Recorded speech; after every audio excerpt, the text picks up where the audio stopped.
Hello everyone, मैं doctor Swati Sharma English सूत्रा में आप सभी का स्वागत करती हूँ। कैसे हैं आप सभी? और मैं आज आप लोगों के लिए लेकर आई हूँ एक सेशन। बहुत टाइम बाद आप लोगों से मिलना हुआ क्योंकि मेरी तबीयत काफ़ी ख़राब चल रही थी इस वजह से, और अभी भी पूरी तरीके से ठीक नहीं है। तो मैं आज आप लोगों के लिए एक सेशन लेके आई हूँ। बेसिकली कल आप ये जो सेशन है ये आपका इंग्लिश लिटरेचर ग्रामर का है और ये हेल्पफुल रहेगा आपका DSSB के लिए और आगामी UKLT के एग्ज़ाम के लिए।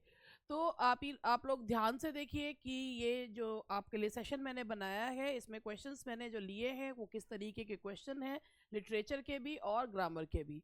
तो सबसे पहले आपको मैं अपने बैचेस के बारे में बता दूं। हमारे ऐप पर आप पहली बात, आप ऐप को डाउनलोड करके देख सकते हैं कि ऐप पे आपको क्या क्या चीज़ें जो है वो अवेलेबल है। ऐप जो है उसको आप प्ले स्टोर से डाउनलोड कर सकते हैं, नहीं तो इसमें भी एक एपी के लिंक दिया हुआ है, आप उससे ऐप को डाउनलोड करिए। ऐप पर इस समय DSSB के बैच चल रहे हैं। DSSB का जो बैच है वो एक लिटरेचर का बैच है, एक लिटरेचर ग्रामर दोनों का बैच है और एक लिटरेचर ग्रामर का वीडियो बैच है। तीनों बैचेस जो हैं वो आप स्टोर पे जाके देख सकते हैं। इसके अलावा एक कॉम्बो बैच वीडियो का UPTGT एंड DSSB का भी एक कॉम्बो बैच जो है उसमें है। आप लोगों को हमारे यहाँ में भाई देखिए कोर्सेज तो बहुत दसियों जगह से मिलते हैं इंग्लिश सूत्रा में, और बाकी की जगह पे अंतर ये हो जाता है कि आपके पास जो है एक नोट्स जो है वो ढंग से आते हैं। पढ़ाने वाला आपको इंसान जो है वो कायदे का इंसान आपको मिल जाता है। वैसे तो पढ़ाने वाले सभी लोग बहुत अच्छे होते हैं, पूजनीय होते हैं, मगर मेरा कहने का मतलब ये है कि मेरे यहाँ पर मैं पढ़ाने पे ही ज़्यादा ध्यान देती हूँ। मेरा जो लक्ष्य रहता है वो यही रहता है कि स्टूडेंट्स जो हैं वो अपना सिलेक्शन लें और जो है वो उनको मनपसंद उनकी नौकरी जो है वो उनको ज़रूर मिले।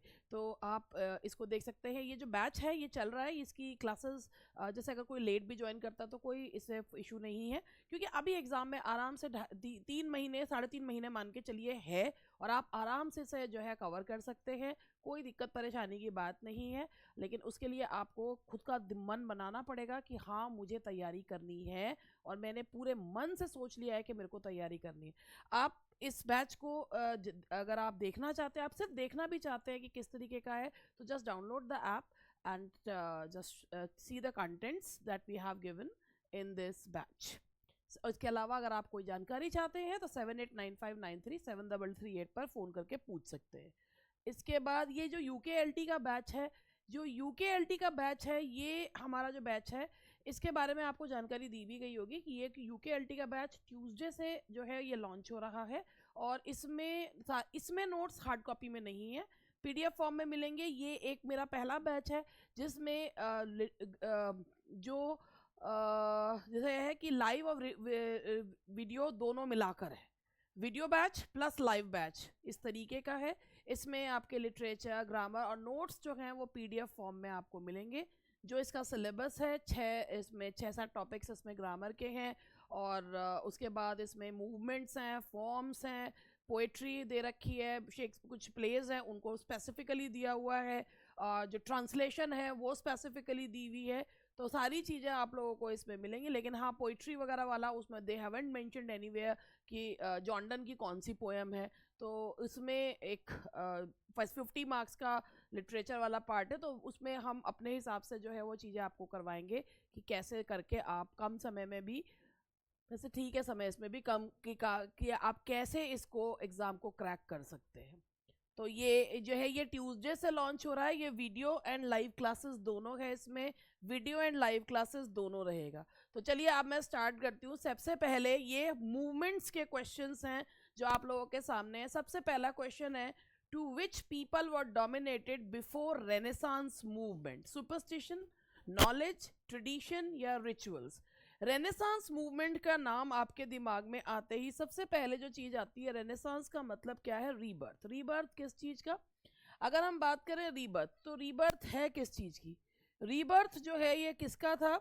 That was of learning. Rebirth learning का था, क्लासिकल लर्निंग का।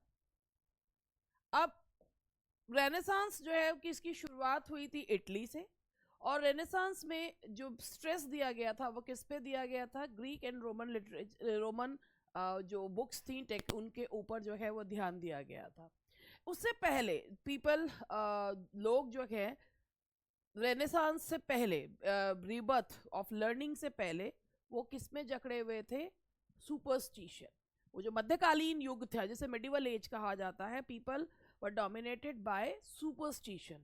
लोगों को जो सबसे ज़्यादा जो सबसे ज़्यादा करप्शन जो था वो धार्मिक क्षेत्र में था, और लोगों को वही चीज़ जो है पास ऑन की जा रही थी। तो उनको, क्योंकि उनको नॉलेज नहीं थी, तो सुपरस्टिशन में जकड़े हुए थे लोग। Now question number 2, Renaissance movement gives a new conception of man. What was that conception? Rebirth, learning, socialism, here humanism. Renaissance movement से पहले लोग क्या मानते थे कि they used to study about God, and popes were used to be the messengers of God. Whatever they had said वो पत्थर की लकीर हुआ करती थी। मगर रेनेसांस मूवमेंट के साथ एक जो मूवमेंट आया, रिफॉर्मेशन आया, उसमें, और उस जो रेनेसांस मूवमेंट ने ह्यूमन बीइंग का कहा, the study focal point of study is human beings. Human being जो है वो ही फोकल पॉइंट है, और इसी को ये मूवमेंट है ह्यूमनिज्म की, थियोलॉजी नहीं, ह्यूमनिज्म। तो रेनेसांस मूवमेंट ने एक नया कॉन्सेप्ट दिया था, दैट वाज ह्यूमनिज्म की सारी पढ़ाई का जो मुख्य बिंदु है, जो केंद्र बिंदु है, वो कौन है? ह्यूमनिज्म, मानवतावाद, ना कि थियोलॉजी।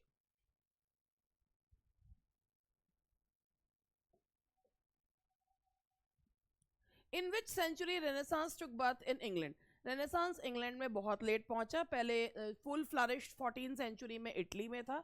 उसके बाद रेनेसांस 1485, यानी कि जब ट्यूडर वंश हेनरी 7 गद्दी पर आए, तो रेनेसांस इंग्लैंड में आया। तो 1485 आप इसमें लास्ट जो है वो 15 सेंचुरी का लास्ट था। तो 14 मिडिल भी नहीं कह सकते, लास्ट ऑफ 15 सेंचुरी, हेनरी 7 के आने के साथ ही इंग्लैंड में रेनेसांस की शुरुआत हुई है। What is neo classical? Classicism कहना चाहिए। व्हाट इज नियो क्लासिकल या नियो क्लासिसिज्म, अगर आप मानते हैं? देखिए भाई, रेनेसांस जो एज थी, उस रेनेसांस एज में रेनेसांस राइटर्स ने they used to study the Greek text and the Roman writers. लेकिन जो एलिजाबेथन राइटर्स थे, जो full flourish renaissance Elizabethan age में हुआ, वो जो राइटर्स थे, they used to follow Roman writers, Virgil, and उनको फॉलो किया करते थे। जो नियो क्लासिकल एज है, 18वीं सेंचुरी, जिसे पोप की एज ऑफ सेंसिबिलिटी कहा जाता है, वो जो एज थी नियो क्लासिकल के साथ, इसका नाम स्यूडो क्लासिकल भी है, और एज ऑफ पोप भी कहा जाता है, नई क्लासिकल। इन्होंने क्लासिकल एज को दोबारा से जो है रिवाइव करा। अब इनमें और एलिजाबेथन्स में फ़र्क क्या है? इनमें और एलिजाबेथन्स में फ़र्क ये है कि इन्होंने, नियो क्लासिकल एज के राइटर्स ने जो बल दिया, वो केवल किस पे दिया? फॉर्म पर। What ever be the content can be trivial, मगर जो फॉर्म होनी चाहिए वो बिल्कुल क्लासिकल राइटर्स की तरह होनी चाहिए। They did not like the ideas of Renaissance writers. उनका यह मानना था कि they got involved in sentimental things. तो वो जो है लिरिक्स है, ये सब चीज़ें, ये सब बेकार की चीज़ें हैं। तो फॉर्म जो है वो बिल्कुल क्लासिकल राइटर्स का होना चाहिए, what ever be the content कुछ भी हो। तो नियो क्लासिकल जो है, that is revival of classical as. यही एलिजाबेथन एज में है, यही नियो क्लासिकल एज में है, मगर दोनों में अंतर ये है कि उन्होंने जो एलिजाबेथन्स ने ह्यूमनिज्म को जो है बल दिया, उन्होंने जो है सब्जेक्टिविटी थी, लिरिक जो है वो एक one of the dominant features में से एक था। तो वहाँ पर भावनाओं का जो है वो एक तरीके से बहाव ज़्यादा था। यहाँ भावनाओं का कोई लेना देना नहीं है, यहाँ स्ट्रिक्ट रूल्स एंड रेगुलेशंस। तो ये नियो क्लासिकल एज की खूबी है। और revival of classical as. Who established the heroic couplet in English literature? देखिए भाई, हीरोइक कपलेट का यूज जो है सबसे पहले चौसर ने किया था। चौसर जिन्हें फादर ऑफ इंग्लिश पोइट्री भी कहा जाता है, उसके बाद इसको ड्राइडन ने यूज करा और उसके बाद इसको परफेक्ट बनाया है अलेक्जेंडर पोप ने। तो पोप से पहले इसको किया है John Dryden, the first official poet laureate.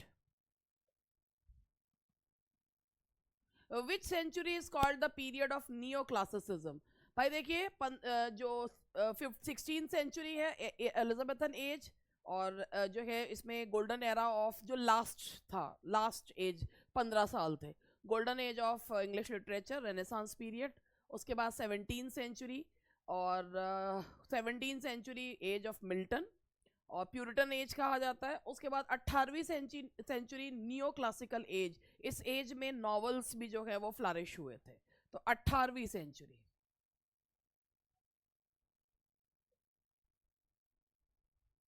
That is 18th century. After the fall of classicism, English poets showed inclination to, देखिए मैंने अभी आपको बताया कि क्लासिकल जो एज थी, नियो क्लासिकल एज थी, वो बहुत ज़्यादा rules and regulations. Doctor Samuel Johnson ने कहा था कि if someone doesn't like London तो what place he does he like, और जबकि शैले ने कहा है कि hell is place much like London. तो ये जो एज थी, ये age of prose and reason थी। इसका मतलब इसमें कहीं भी भावनाओं को स्थान नहीं दिया गया था। ये वो एज थी जिसमें रूल्स एंड रेगुलेशंस को ही मायने दिए गए थे। इस एज में पेडेंटिक जो यूसेज था वर्ड्स का वो किया गया था, it was not meant for lemon.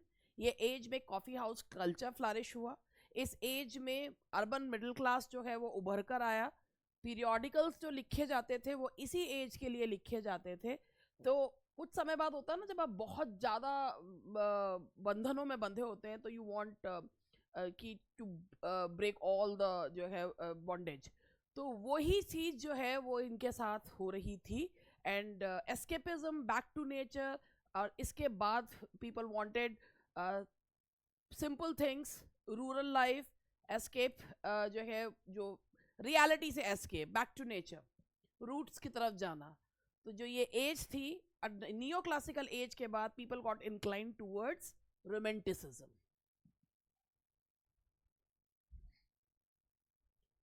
Which type of ode is the bard? Pindaric, Horatian, Italian, none of these. Ode का मतलब होता है एक ऐसा सीरियस जो है वो एक पोएम जिसमें जो एक बहुत ही सोलमन टॉपिक पे ही लिखा जाता है, and the bard is the Pindaric odd.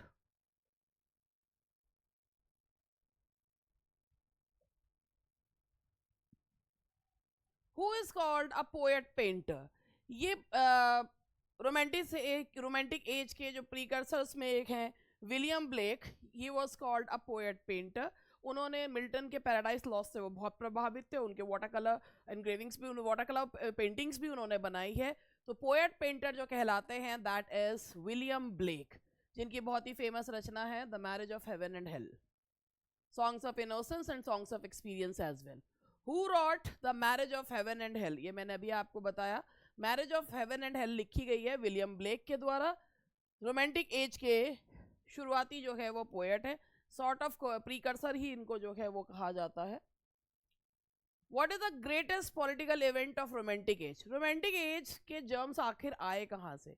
Romantic as का जो जर्म है वो आया था फ्रेंच रेवोल्यूशन से।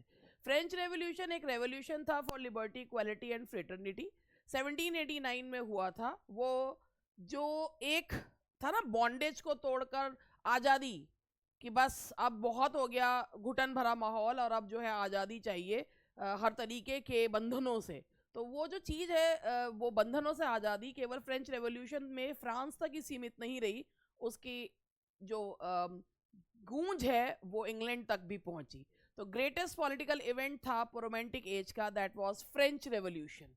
ये सारे मैं मूवमेंट्स जो हैं वो करवा रही हूँ, मूवमेंट्स जो हैं ये चल रहे हैं जो यूकेएलटी में और DSSB में कॉमन है। When the French Revolution began? French Revolution 1789 में हुआ था। देखो इसमें जुलाई 14, 1789।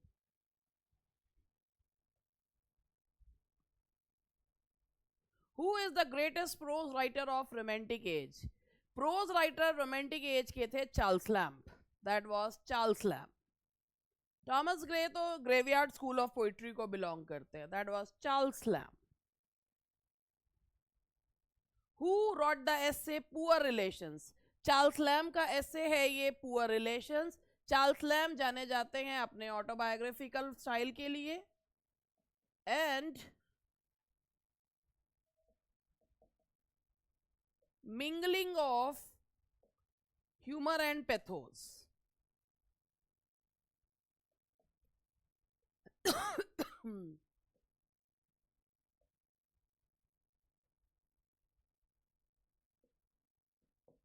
Mingling of humor and pathos. Which English essayist is known for his autobiographical style? तो कौन से एसेज जाने जाते हैं? That is Charles Lamb. Charles Lamb जो है वो जाने जाते हैं अपने मिंगलिंग ऑफ या ऑटोबायोग्राफिकल स्टाइल के लिए. In which of the following scenes of the Waste Land do we have a departure from standard English. Waste Land किसके द्वारा लिखी गई है? टी.एस. इलियट के द्वारा. वेस्टलैंड एक टी.एस. इलियट ने जो लिखी 20th सेंचुरी में, वो डिसइल्यूजनमेंट ऑफ वॉर दिखाती है. स्टैंडर्ड इंग्लिश डेविएशन है कि किसमें उस समय की इंग्लिश को नहीं दिखाया गया, वो है पब सीन, जिसमें जो लेडीज हैं वो जो जिस तरीके की लैंग्वेज जो यूज करती हैं वो उस समय की लैंग्वेज से मैच नहीं करती है. John Dryden's Absalom and Achitophel is a religious tract, political allegory, comic verse या कॉमेडी. जॉन ड्राइडन का एब्सलम एंड अकेटोफेल क्या है? एक पॉलिटिकल एलिगरी है. It is a political allegory.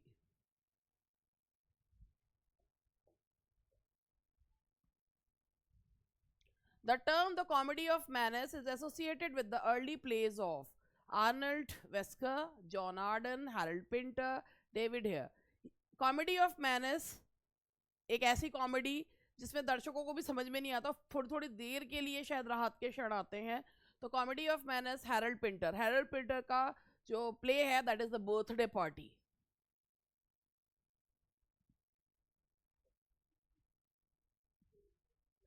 Entries in the diary of Samuel Pepys begin after the Restoration, Glorious Revolution, Reformation या French Revolution.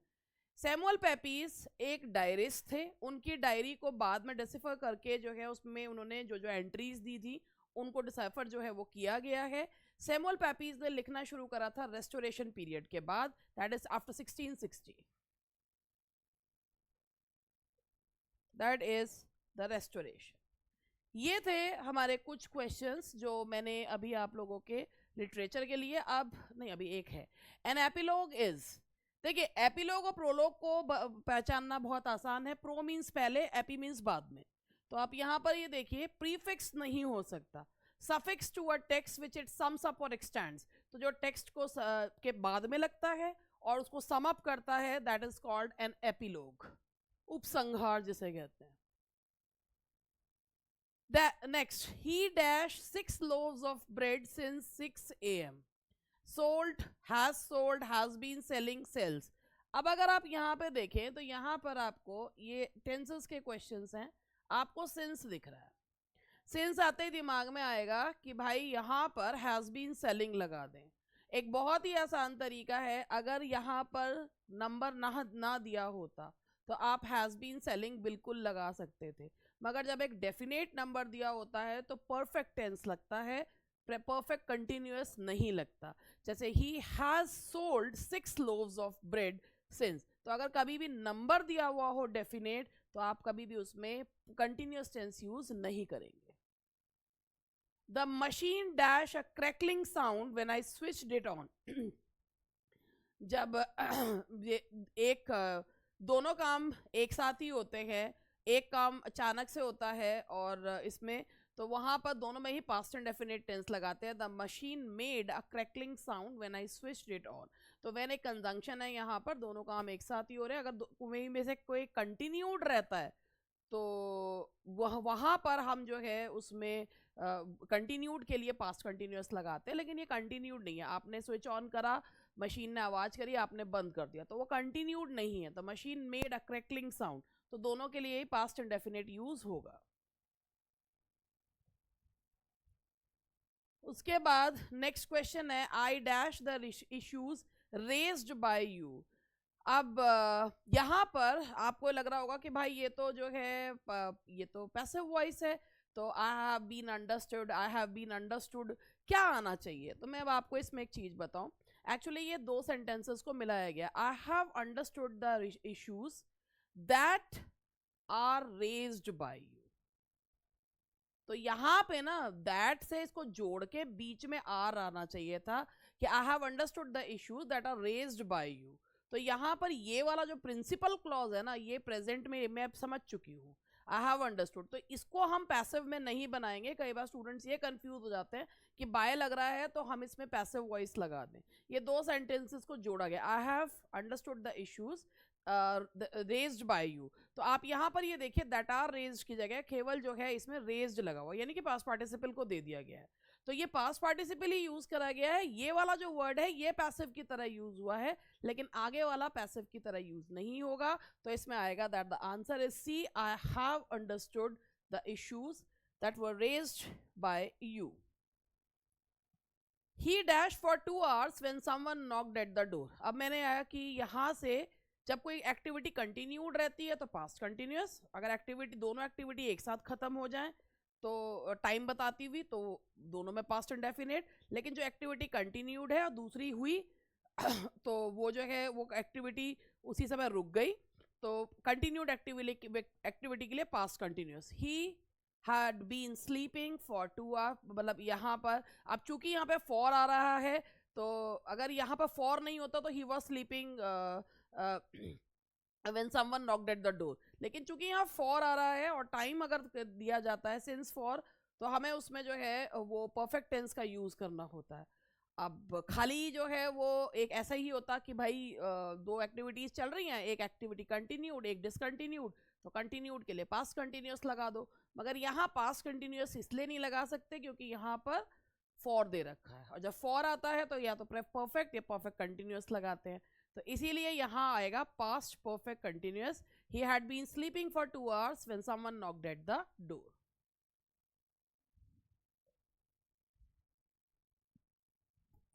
I told the doctor that I dash that medicine for 2 weeks। मैंने doctor से बताया कि मैं for फिर आ रहा, देखो for दिखे तो परफेक्ट कंटिन्यूअस है, परफेक्ट टेंस लगाओ। अब यहाँ पर तुमको एक जगह ही दिख रहा होगा हैड बीन टेकिंग। अब हैड बीन टेकिंग क्यों आएगा? क्योंकि सेंटेंस पास्ट में है। I told the doctor that I had been taking that medicine for 2 weeks, क्योंकि पूरा पास्ट में हो गया ना।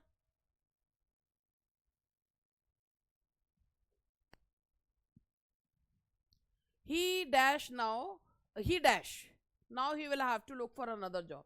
भाई उसने रिजाइन कर दिया है, अब जो है उसको तो यानी कि अभी अभी रिजाइन किया है, उसका इम्पैक्ट वो तो पास्ट में हो गया, लेकिन इम्पैक्ट जो है वो अभी प्रेजेंट में देखने को मिल रहा है। अगर हम यहाँ पे ही रिजाइन कर देते तो कोई गलती नहीं है, लेकिन भाई परफेक्ट टेंस हम तब यूज करते हैं कि एक्शन तो पास्ट में हो गया मगर उसका जो उसका प्रभाव है वो प्रेजेंट में देखने को मिल रहा है। तो प्रभाव क्या है कि भाई उसको अब दूसरी जॉब के लिए जो है वो उसको अप्लाई करना होगा। अगर ये बहुत पुरानी बात होती तो अब तक तो अप्लाई करके जॉब पा भी गया होता। तो इसीलिए ये दिखा रहा है क्या, ये यहाँ पर उस पास्ट एक्शन का अभी तक जो है उसका प्रभाव दिखा रहा है, इसीलिए यहाँ पर परफेक्ट टेंस लगेगा। He has resigned, now he will have to look for another job. I dashed the chairman after his speech had been over। भाई जब दो काम होते हैं, वैसे इसमें ये है, यहाँ पर ये इस तरीके से है कि जब दोनों काम इकट्ठे ही हों तो वहां पर हम जो है पास्ट इंडेफिनिट दोनों में लगाते हैं जब टाइम गैप बहुत कम हो। तो I contacted the chairman after his speech was over. तो जब दोनों कामों में के बीच में टाइम गैप बहुत कम होता है तो हमें पास्ट परफेक्ट या पास्ट इंडेफिनेट लगाने की जरूरत नहीं होती, हम उसमें दोनों में ही पास्ट इंडेफिनेट लगा लेते हैं। तो इसीलिए यहां आएगा कॉन्टेक्टेड, अपने आप ही वो जो है आ गया contacted. We dash your fine this time if you promise to be regular in the future. If clause जो है वो प्रेजेंट में होगा और जो रिजल्ट क्लॉज है वो फ्यूचर इंडेफिनेट में होगा। फ्यूचर इंडेफिनेट इसमें देखिए बी है, we will remit your fine, यहां होगा we will remit your fine this time if you promise to be regular in the future. I wished I dash harder, wished आ रहा है, अगर विश होता तो यहाँ पर जो है वो वर्ब की सेकंड फॉर्म लगा देते, लेकिन ये पास्ट में किसी बात पर अफसोस किया जा रहा है, और जब हम पास्ट में किसी बात पर अफसोस करते हैं तो हम वहाँ पर पास्ट परफेक्ट कंडीशनल वाला यूज करते हैं। तो I wish I had tried harder, तो यहाँ आएगा that is B, I wish I had tried harder. 3 hours will have passed when the bell dash।